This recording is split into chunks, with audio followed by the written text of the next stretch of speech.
అవునమ్మా. కలత పడవద్దు తల్లి. అవును తల్లి. నా గారాల తమ్ముడు గజ్జి వెంకటరమణ ఎక్కడున్నా సరే ఎతికి నేను తీసుకొస్తాను తల్లి.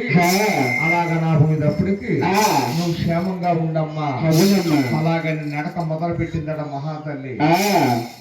ఎలపాల సముద్రాలు పాల సముద్రాలు దాటేసిందట.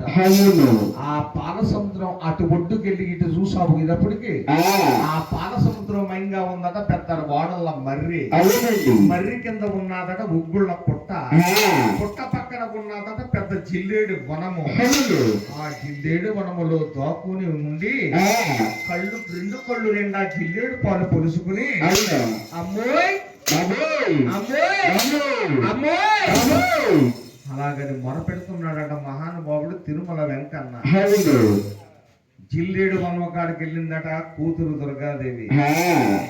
ఒరే తమ్ముడా, అలా నేరేడు పళ్ళులా తయారైపోయి నీకు అదేట్రా నీ కళ్ళు ఇంతకొచ్చిన పట్టుడురా తమ్ముడా. అరివేలు మంగని పెళ్ళాడని కోపం నుంచి వచ్చేసావా తమ్ముడా. అరివేలు మంగంటే ఎవరనుకున్నావరా? సుయానా మన మేనమామ కూతుర్రా. ఆలమ దారుకుడంటే సుయానా మన మేనమామరా. ఆ మేనమామ కూతురు అరివేలు